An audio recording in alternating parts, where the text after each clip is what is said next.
Heyo Pop Gengs!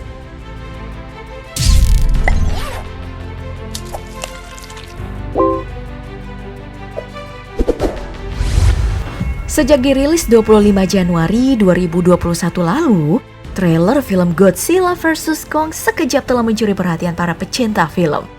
Bukan hanya tentang alur ceritanya nih, tapi visual, musik hingga gimana konsep pertarungan kedua monster raksasa ini dimunculkan menimbulkan berbagai reaction kekaguman dan juga rasa penasaran. Nah, di antara semua itu, tentu hal yang paling membuat penasaran dan menjadi misteri utama dalam film ini adalah siapakah yang akan memenangkan pertarungan tersebut. Godzilla kah yang sekarang menyandang status raja para monster? Atau Kong si penakluk Skull Island? Nah, untuk mendapatkan gambaran lebih jelas dari pertarungan kedua makhluk raksasa ini, mari kita bahas di DP Versus berikut ini, pertarungan perebutan tahta raja para monster, Godzilla vs King Kong.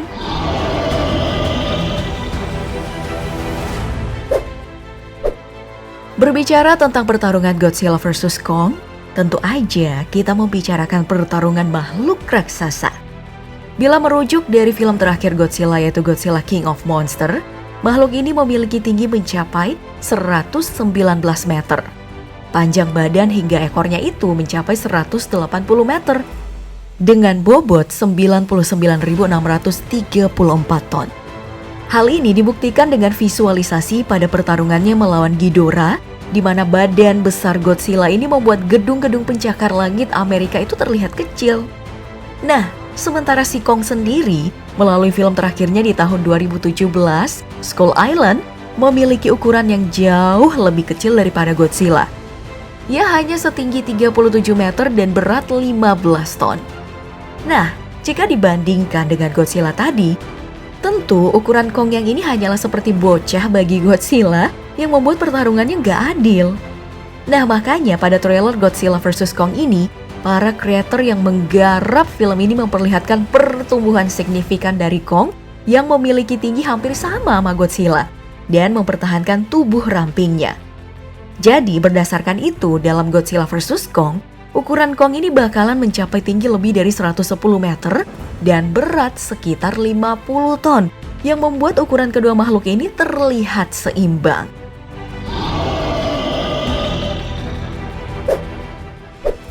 Oke, selain faktor ukuran tadi, dalam sebuah pertarungan, faktor kecepatan dan kelincahan juga masuk nih sebagai penentu. Dalam Godzilla King of Monster, kita melihat keganasan dari Godzilla dalam dua alam berbeda, yaitu di laut dan di darat. Di laut, monster raksasa ini bisa melaju dengan kecepatan 74 km per jam, yang mengalahkan kecepatan kapal induk Amerika yang hanya bisa mencapai 55 km per jam. Sedangkan di darat nih Pop Gengs, seperti saat melawan Ghidorah, Godzilla bisa mencapai kecepatan fantastis, yaitu 563 km per jam. Ya, sayangnya kecepatan Godzilla ini hanya bisa dicapai pada sebuah jalan lurus aja. Dan gak bisa berkelok akibat badan yang besar dan juga ekornya yang panjang hingga membuat Godzilla ini jadi kurang lincah dalam berpindah tempat. Selanjutnya untuk si Kong, makhluk yang memiliki tubuh ramping seperti kebanyakan primata ini, memiliki keunggulan dalam kecepatan berkat postur tubuh dan gaya berlarinya yang mirip sama manusia. Hal ini membuat si Kong bisa menembus kecepatan yang lebih tinggi di daratan ketimbang Godzilla. Selain itu, Kong juga sering nih menampilkan kelincahannya dalam berpindah tempat, seperti bisa manjat gedung dan juga melompat. Makanya, dalam segi kelincahan, kecepatan, dan medan pertempuran menjadi penentu kemenangan dari dua makhluk ini. Jika di air Godzilla bisa lebih unggul, kalau di darat, Kong lebih unggul. Wah, makin penasaran ya.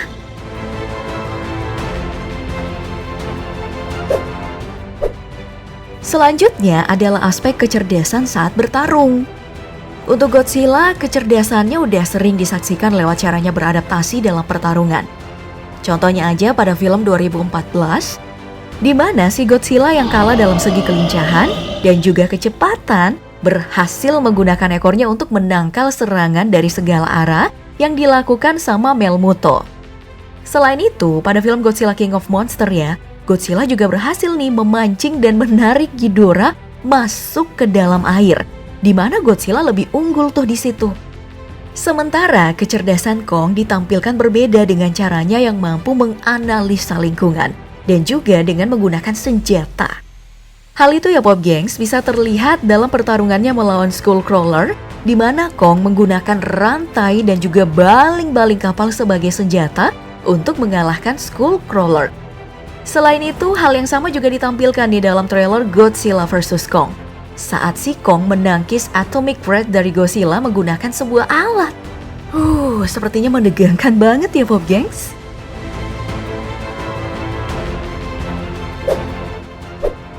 Well, aspek berikutnya adalah power alias kekuatan.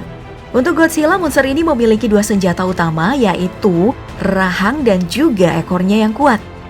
Rahang Godzilla ya, memiliki kekuatan gigitan sekitar 249 pound force per square inch, yang diklaim mampu meremukkan mobil tank. Dan hempasan ekornya yang mengenai Melmuto mampu menghancurkan sebuah gedung. Selain itu, Godzilla juga memiliki beberapa kekuatan yang menjadi serangan mematikan, seperti Atomic Breath dan Thermonuclear Pulse. Sedangkan untuk Kong, primata raksasa ini juga punya rahang menakjubkan. Tapi, ternyata kekuatan gigitannya itu jauh lebih kecil daripada Godzilla, yaitu 77 pound force per square inch. Hal ini ya dikarenakan rahang Kong memang gak diperuntukkan untuk pertarungan. Satu-satunya hal yang mendukung kemampuan bertarungnya adalah otot tubuhnya Kong.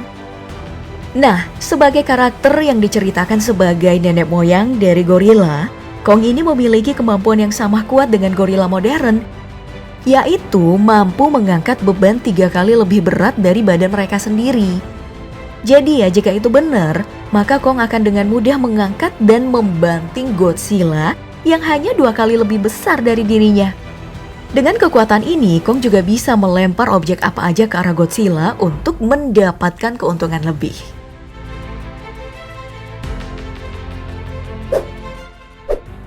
Baik, yang terakhir nih, mari kita masuk ke cara bertarung.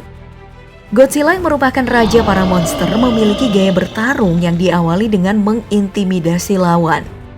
Biasanya Godzilla akan membuat punggungnya menyala untuk memberi ancaman. Jika lawannya nggak mundur, maka Godzilla masuk nih ke dalam mode menyerang. Nah, di sini Godzilla merupakan monster yang bertarung secara brutal sambil mengamati lawannya. Layaknya petarung jalanan, si Godzilla ini akan terus-menerus menerjang musuhnya hingga mendapatkan cara paling optimal untuk bertarung. Di ujung pertarungan yang dia menangkan, biasanya ya Godzilla akan berlaku brutal pada lawannya, seperti yang dia lakukan pada female Muto dan juga pada Ghidorah. Kebrutalan yang dilakukan sama Godzilla ini memiliki tujuan untuk menakuti para monster lain yang berani menantang sebagai raja para monster. Wah. Sedangkan untuk Kong, primata raksasa ini juga memulai pertarungan dengan melakukan intimidasi berupa pukulan ke dada dan juga raungan yang keras. Saat memasuki pertarungan, si Kong ini merupakan tipe monster yang mampu menyesuaikan diri dengan lingkungannya dan juga mampu memanfaatkan benda sekitar. Nah, di sini Kong punya berbagai opsi untuk melumpuhkan lawan jika medan pertempurannya itu dipenuhi dengan objek. Saat mengakhiri pertarungan, Kong juga gak kalah sadis ketimbang Godzilla. Hanya aja kesadisan Kong dilakukan biasanya bukan untuk mengintimidasi, tapi untuk melindungi hal yang berharga untuk dirinya. Bahkan ya, dari berbagai referensi, Kong ini merupakan monster yang cinta damai loh. Makanya dia nggak merasa terpanggil saat Ghidorah mengumpulkan para monster dan tetap mengisolasi dirinya di Skull Island. Nah, berdasarkan semua analisa tadi nih, menurut kamu yang mana nih yang akan keluar sebagai pemenang dalam film Godzilla vs Kong nanti? Atau jangan-jangan bakal ada orang ketiga yang masuk dalam pertarungan mereka, seperti Mecha Godzilla atau Ghidorah yang kembali hidup?